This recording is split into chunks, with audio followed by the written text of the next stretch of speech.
শেখ হাসিনা যেসব কর্মী সমর্থকদের ফেলে রেখে ভারতে পালিয়ে গেছেন, বিএনপি সেসব কর্মী সমর্থকদের পাশে আছে।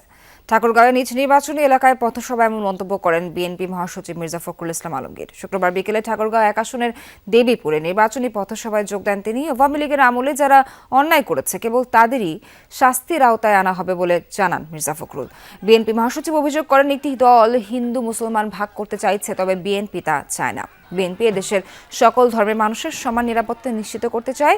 ধানের শীষ উন্নয়নের প্রতীক উল্লেখ করে সবাইকে বিএনপিতে ভোট দেওয়ার আহ্বান জানান মির্জা ফখরুল। যারা দেশের স্বাধীনতায় বিশ্বাস করে না, জনগণকে বিভ্রান্ত করতে চায়, ভোটের মাধ্যমে জবাব দেওয়ার আহ্বান জানান তিনি।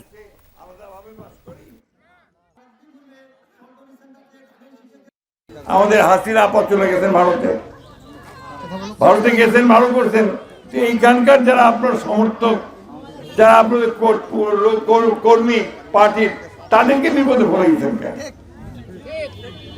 যারা বিপদে, আমরা তাদেরকে জানাতে কোনো বিপদে পড়বেন না, আমরা আছি আপনাদের পাশে।